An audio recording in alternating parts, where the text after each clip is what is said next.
Seguimos adelante con este estudio que he denominado La Mesa del Banquete de las Consecuencias. Esta es la segunda parte, está basado en Romanos capítulo 1, versículo 18b, y también la he llamado Verdad Aprisionada. Hacemos un repaso de la ira de Dios. Hemos llegado a un pasaje tremendo de las Escrituras que revela un atributo del Dios Todopoderoso en quien creemos y a quien cantamos, oramos y servimos. Es el atributo del enojo o la ira de Dios. Es un lado de Dios que es tremendamente ignorado o indeseado, no solo por el mundo, sino también por la Iglesia. Créalo. La revista The Times de Londres reportó algún tiempo atrás que 14 grupos de estudios de Iglesia habían sido formados en el área de Watford, Inglaterra. Su propósito era estudiar el libro antiguo testamentario de Salmos, ya que es conocido como el himnario de la Iglesia. Después de su extensivo estudio, concluyeron que 84 salmos no se ajustaban para que los cristianos lo cantaran. Pero, ¿por qué estos salmos no se ajustaban para que los cristianos los cantasen? Los grupos determinaron esto porque creen que la ira que se reflejaba en estos salmos no es consistente o compatible con el Evangelio del amor y de la gracia. A ellos, evidentemente, no les gustó el tenor del Salmo capítulo 7, versículo 11, que dice: Dios es juez justo y Dios está irado contra el impío todos los días. ¿No le gustó eso? O tal vez el Salmo capítulo 2, versículo 10 al 12, donde dice: Ahora pues, oh reyes, sed prudentes, admitid amonestación, jueces de la tierra, servid a Jehová con temor y alegraos con temblor, honrad al Hijo para que no se enoje y perezcáis en el camino, pues se inflama de pronto su ira. O tal vez el Salmo capítulo 7, versículo 6, que dice: Levántate, oh Jehová, en tu ira, álzate en contra de la furia de mis angustiadores y despierta en favor mío el juicio que mandaste. Francamente estoy sorprendido que estos grupos de estudios encontraran solo 84 salmos que no eran apropiados para ser cantados por el hecho de que hablaban de la justicia y el santo juicio de Dios. Este atributo, como es la ira de Dios, es poco conocido. La ira de Dios ha sido y será siempre a través de la historia humana un atributo poco conocido. Este atributo es indeseado por la naturaleza humana, es indeseado. La verdad es que los hombres pecaminosos se oponen a esta verdad de la santidad de Dios, su justicia e ira y su juicio porque no quieren rendir cuentas por sus pecados. Esta es la verdad. Por consiguiente, niegan la existencia de un Dios justo porque un Dios justo, naturalmente, no estaría agradado con su injusticia. Entonces, el hombre está ocupado recreando a Dios a su propia imagen. Elabora una deidad que es más fácil de enfrentar o ignorar. ¿No tendríamos que preguntarnos que la iglesia organizada está vagando en el campo de la teología y la moral? Están luchando en votar en contra de los sacerdotes homosexuales y luchando para determinar una posición sobre el aborto, el divorcio, la fornicación, las apuestas y así sucesivamente. ¿Pero por qué? Porque cuando el estándar santo y absoluto de la justicia de Dios es arrojado, todo lo demás puede ingresar. Si usted no tiene más un estándar de lo que es absolutamente justo, mi amigo, usted ya no sabrá lo que está absolutamente equivocado.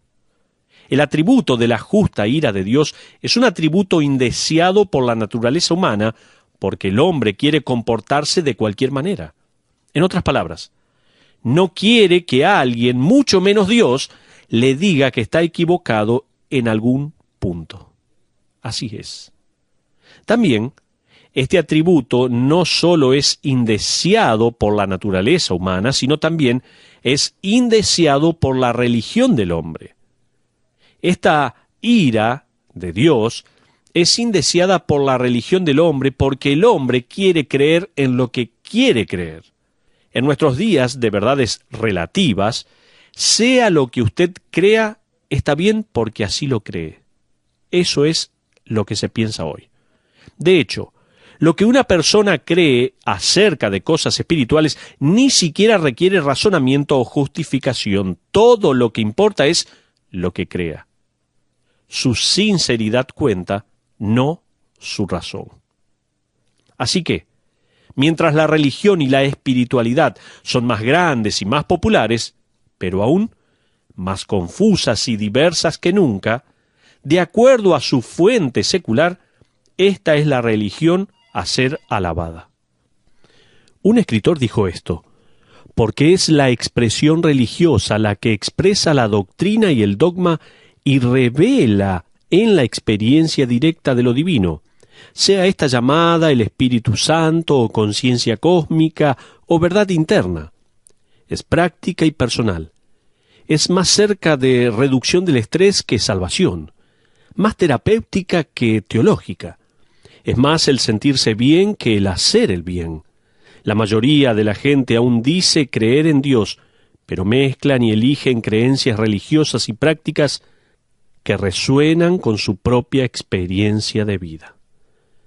Este autor pensó que esta fue una mejoría. Otro autor dijo lo siguiente, hizo esta advertencia en su libro Los Nuevos Absolutos. Dice así: hemos llegado al punto donde permitimos casi todo y nos mantenemos firmes por casi nada, excepto la creencia dogmática que cada persona está en lo correcto ante sus propios ojos. Nuestras creencias son más una cuestión de sentimientos que cualquier otra cosa.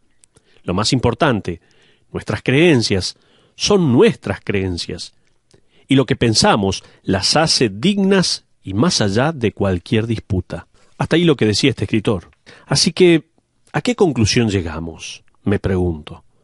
El comportamiento y las creencias en la vida de una persona son sus ídolos sagrados. El hombre es más culpable de idolatría que nunca antes, y él prefiere adorar su propio estilo, su propia satisfacción, su propia vindicación, su propio Dios, que al único Dios vivo y verdadero a quien tendrá que rendir cuenta un día. Pero este también no solo es un atributo indeseado por la naturaleza humana, sino que también es un atributo innegable, la ira de Dios. Sin embargo, por un lado, aunque la ira de Dios es un atributo indeseado, a su vez es un atributo innegable. Isaías establece claramente en el capítulo 13:9 al versículo 13, donde dice así: He aquí el día de Jehová viene terrible y de indignación y ardor de ira, para convertir la tierra en soledad y raer de ellas a sus pecadores. Por lo cual, las estrellas de los cielos y sus luceros no darán su luz, y el sol se oscurecerá al nacer, y la luna no dará su resplandor. Y castigaré al mundo por su maldad, y a los impíos por su iniquidad. Y haré que cese la arrogancia de los soberbios, y abatiré la altivez de los fuertes. Haré más precioso que el oro fino al varón, y más que el oro de Ofir al hombre. Porque haré estremecer los cielos, y la tierra se moverá de su lugar, en la indignación de Jehová de los ejércitos, y en el día del ardor de su ira. Isaías estuvo comunicando la verdad de la venida de la ira de Dios. El apóstol Pablo habla acerca de la ira de Dios como si ésta ya hubiera llegado. Si usted lo nota en Romanos capítulo 1, versículo 18, en su primera parte, Pablo anuncia esto. Dice, porque la ira de Dios se revela desde el cielo. El tiempo verbal aquí se podría traducir así, de esta manera, escuche bien, porque la ira de Dios es revelada continuamente desde el cielo. ¿Qué quiere decir con esto? ¿Sabe qué? Hay dos tipos categóricos de revelación de Dios. ¿Sí? Dios se reveló. Y hay dos tipos categóricos de esa revelación. La revelación general y la revelación especial. La primera, la que llamamos revelación general, es la revelación y es el tipo de revelación a la que cada ser humano tiene acceso. Esta es general. Hay dos tipos de revelaciones generales también. Por favor, sígame. Dentro de revelación general tenemos la creación. La primera es el mundo natural o creación. La revelación general produce una conciencia de la existencia de Dios. Discutiremos este punto en más detalles en un estudio posterior, pero por ahora, note cómo expone Pablo esta forma de revelación general en Romanos, capítulo 1, versículos 19 y 20. Dice, porque lo que de Dios se conoce les es manifiesto, pues Dios se lo manifestó. ¿Cómo se lo manifestó? Siga leyendo. Porque las cosas invisibles de Él, su eterno poder y deidad, se hacen claramente visibles desde la creación del mundo, siendo entendidas por medio de las cosas hechas, de modo que no tienen excusa. En otras palabras, la creación naturalmente lleva a la raza humana a la conciencia de un creador. La belleza y complejo diseño de nuestro universo implica un diseñador. Esto es así. Escuche a David cuando canta acerca de la creación, enseñando a los corazones abiertos hacia la verdad de la existencia de Dios. En el Salmo capítulo 19, versículos 1 al 4a. Dice así la Biblia: los cielos cuentan la gloria de Dios, y el firmamento anuncia las obras de sus manos. Un día emite palabra a otro día, y una noche a otra noche declara sabiduría. No hay lenguaje ni palabras, ni es oída su voz. Por toda la tierra salió su voz, y hasta el extremo del mundo sus palabras. Hasta ahí lo que dice el Salmo 19, 1 al 4a. Dicho de otra manera, no importa cuán remota pueda ser la tribu indígena, no importa dónde pueda viajar, si es en este mundo o fuera de este mundo, hay una fuente y persistente declaración de la creación. Y la creación apunta al Creador. He leído que en el Palacio Municipal de Copenhague se encuentra el reloj más complicado del mundo. Tomó 40 años construirlo y costó más de $1 millón. Tiene 10 caras, 15.000 partes y su exactitud es de 2/5 de segundo cada 300 años. Es impresionante. Este reloj computa la hora del día, los días de la semana, los meses y los años y los movimientos de los planetas por 2.500 años. Algunas de las partes de este reloj no van a ser reemplazadas hasta que hayan pasado 25 siglos. ¿Sí? Escuchó bien.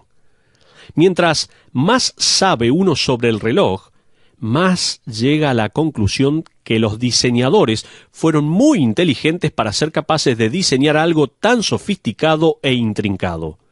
Nunca asumiría que las piezas del reloj simplemente se juntaron de alguna forma y llegaron a estar allí con el paso de millones de años. Nunca puedo llegar a pensar esto.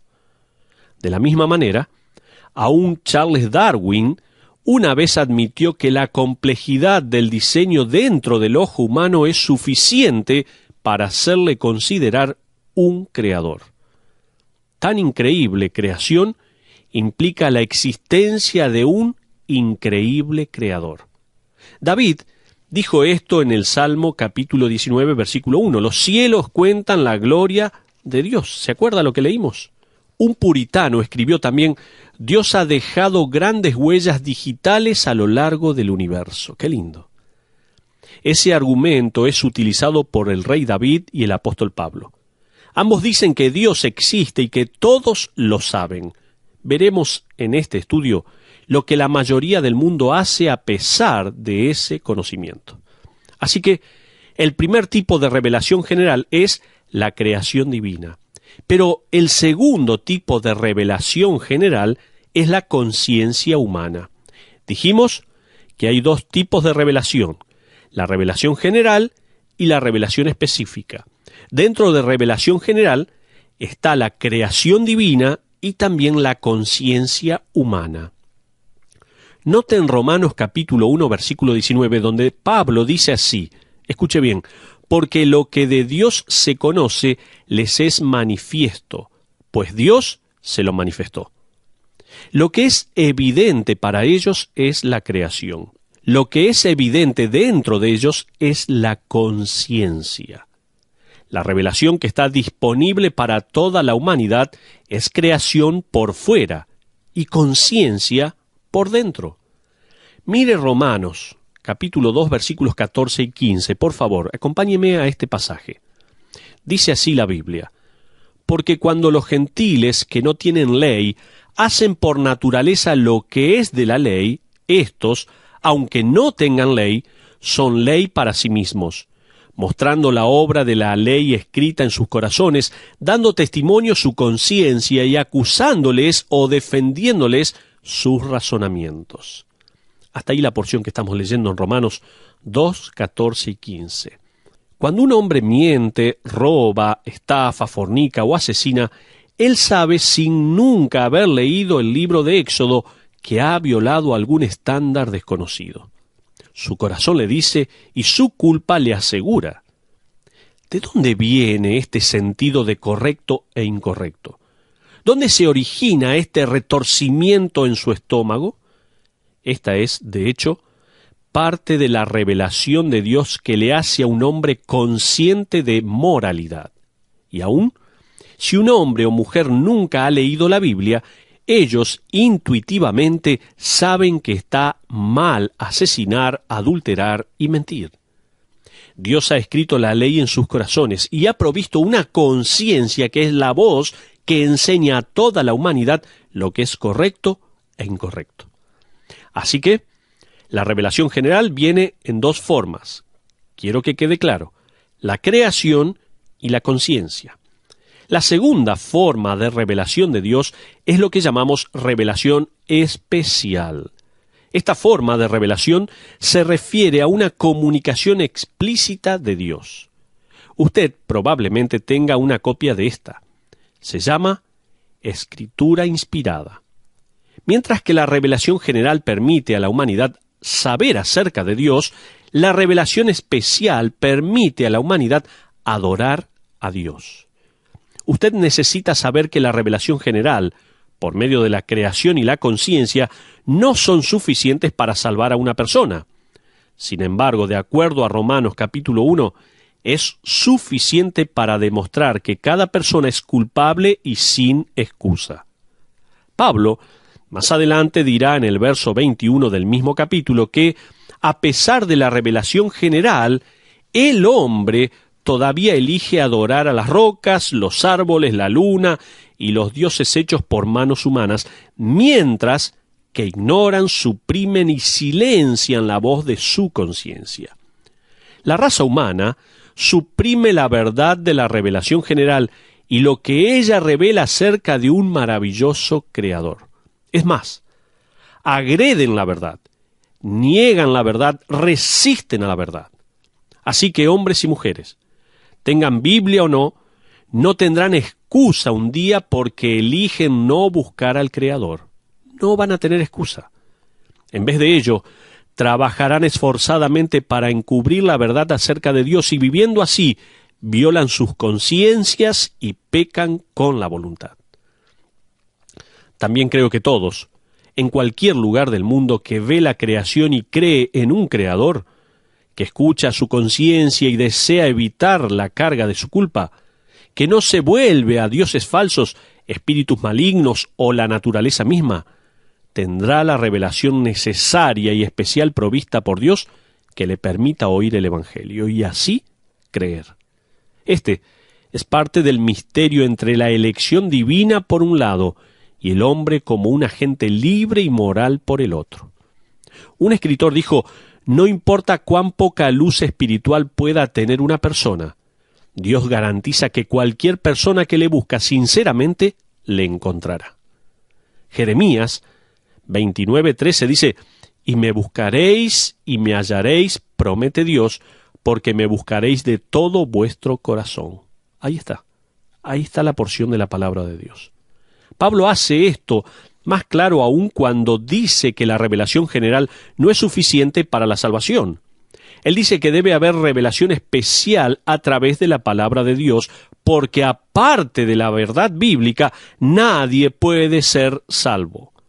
Pablo escribe en Romanos capítulo 10, versículos 13 y 14 de esta manera, escuche: porque todo aquel que invocar el nombre del Señor será salvo. ¿Cómo pues invocarán a aquel en el cual no han creído? ¿Y cómo creerán en aquel de quien no han oído? ¿Y cómo oirán sin haber quien les predique? Saltamos al verso 17, donde dice, así que la fe es por el oír, y el oír por la palabra de Dios. Nuestra pasión por las misiones en el mundo emana de nuestro deseo de servir como agentes de esta revelación especial de Dios a través del mundo. Deseamos que aquellos que conocen acerca de Dios puedan oír el Evangelio y así adorar a Dios como el único Dios vivo, verdadero y creador. Pero sigamos un poquito más adelante. Hemos hablado acerca de la revelación de Dios, general y específica. Ahora, veamos la demostración de la ira de Dios. Hemos hablado acerca de las maneras en las que Dios se revela a sí mismo. Sin embargo, Pablo dice en Romanos capítulo 1, versículo 18a, que la ira de Dios se revela, es constantemente revelada, ¿se acuerda? Desde el cielo contra toda impiedad e injusticia de los hombres. La pregunta sería entonces, ¿cómo se revela la ira de Dios? Vamos a ver 5 demostraciones de la ira de Dios. Tome nota, si está allí, si lo puede hacer, y permítame darle las 5 demostraciones de la ira de Dios. La primera manera de la ira santa de Dios contra el pecado es representada o revelada a través del castigo civil por el pecado. En otras palabras, su ira se demuestra cuando las cortes civiles castigan a los transgresores. Romanos capítulo 13 nos dice que la autoridad civil es establecida por Dios para ejercer autoridad con la espada en contra del pecado. De esa manera, el castigo por el crimen es en realidad el estándar santo de Dios que está siendo cumplido. Castigo civil del pecado.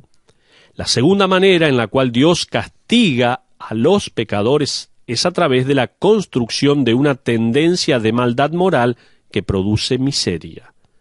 Este es un pensamiento fascinante que no podremos explorar en su totalidad en este estudio, pero seguramente lo haremos en otra oportunidad. Basta con decir que los pecadores no encuentran satisfacción duradera en su pecado.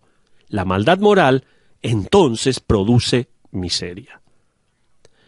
Castigo civil del pecado, la maldad moral produce miseria, y también la conciencia en el interior de cada ser humano. Dios también demuestra su desagrado a través de la voz de la conciencia que hay en el interior de cada ser humano.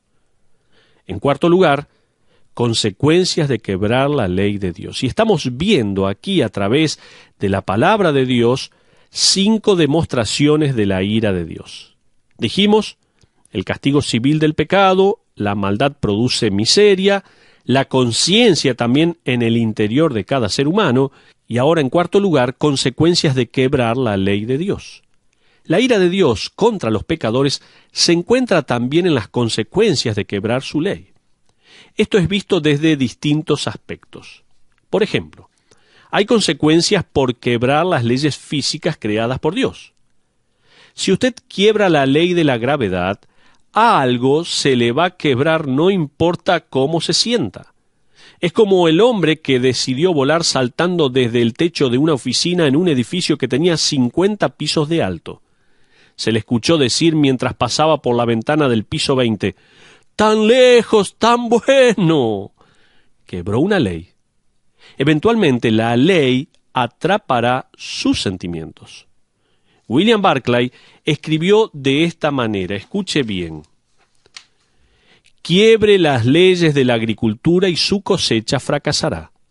Quiebre las leyes de la arquitectura y su edificio colapsará. Quiebre las leyes de la salud y su cuerpo sufrirá.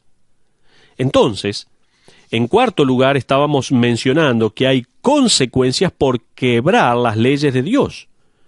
Hay consecuencias por quebrar las leyes físicas creadas por Dios, pero también hay consecuencias por violar la ley moral de Dios.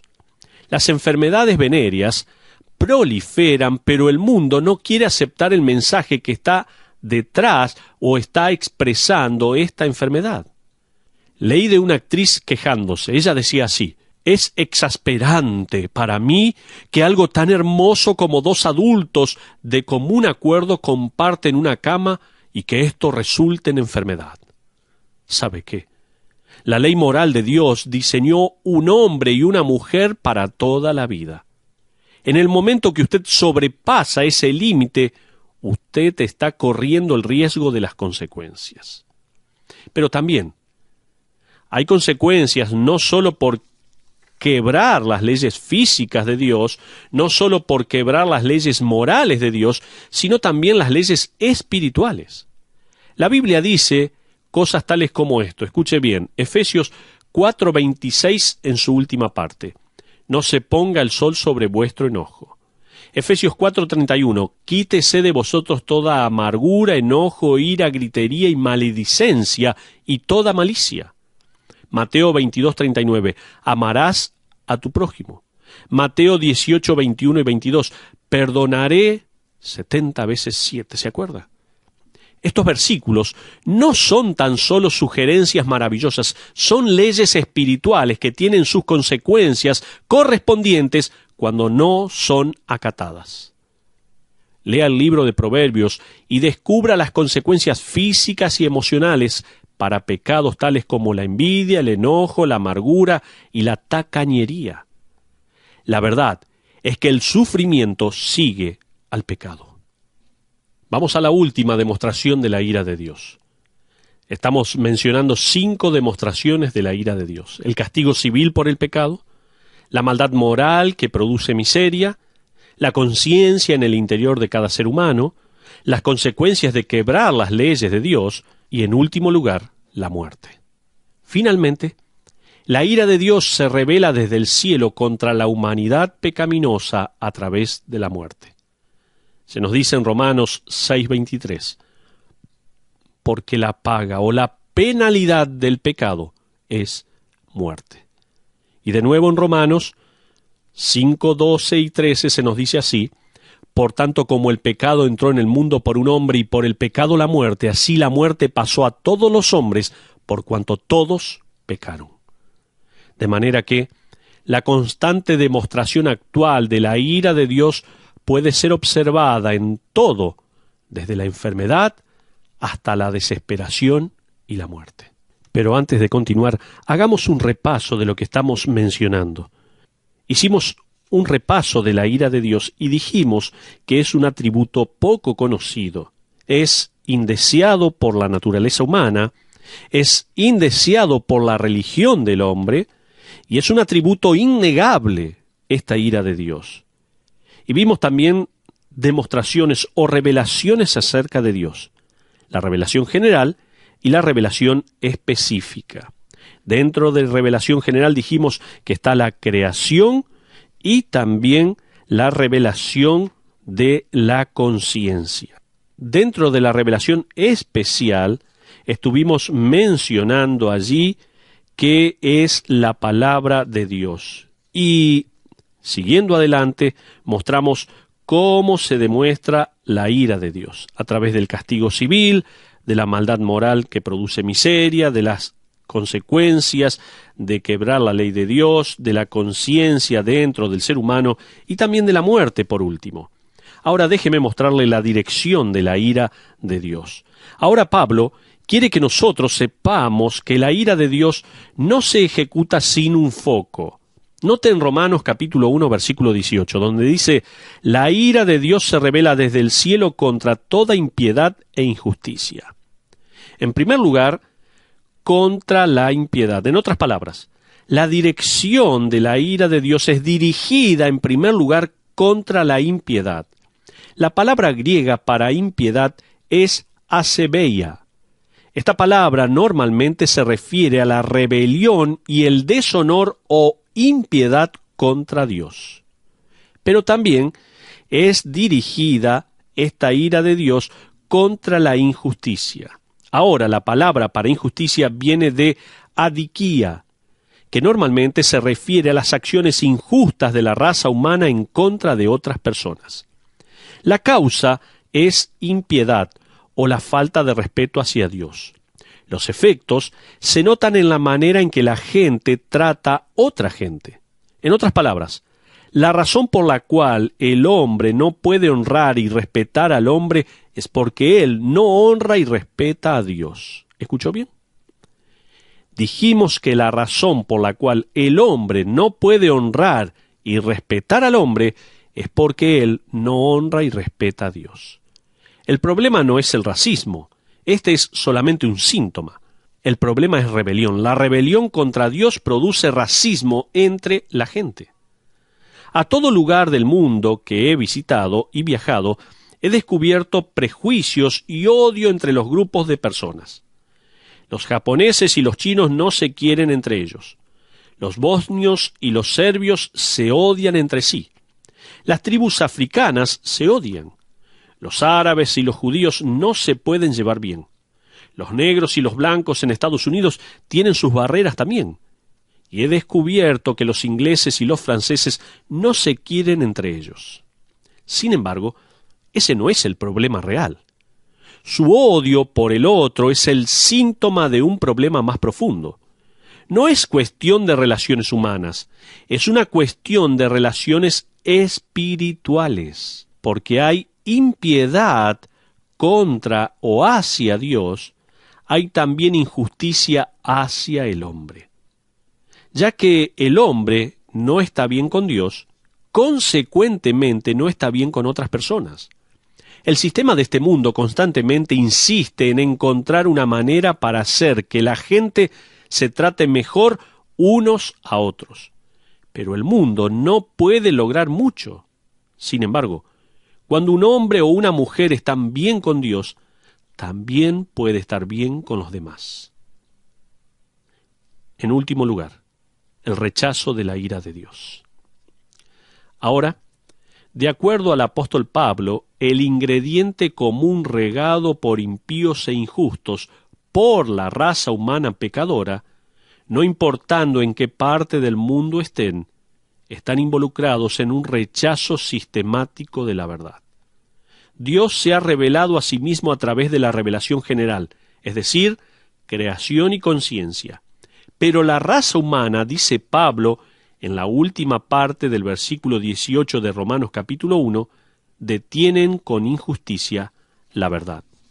Diciéndolo de otra manera, hay en este mismo momento un encubrimiento mundial de la verdad. ¿Entendió eso? Hay un encubrimiento mundial de la verdad.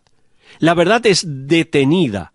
La palabra griega para detener es katecho, que significa agarrar rápido, hacia abajo, tirar hacia abajo, sostener firmemente. Esta parte del verso 18 podría ser ampliada para leer: quienes con su maldad detienen la verdad.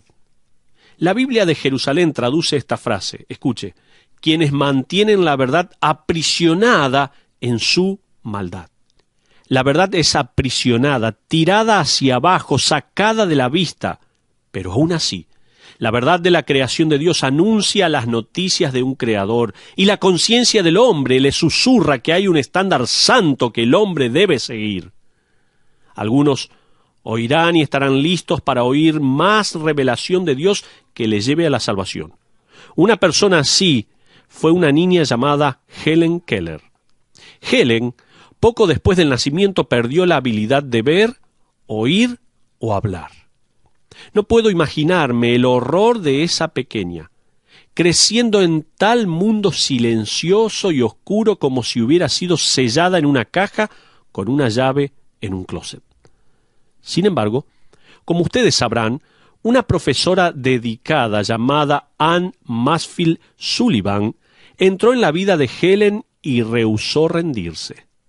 Anne Sullivan lenta y laboriosamente enseñó a Helen a comunicarse presionando el abecedario en la palma de su mano.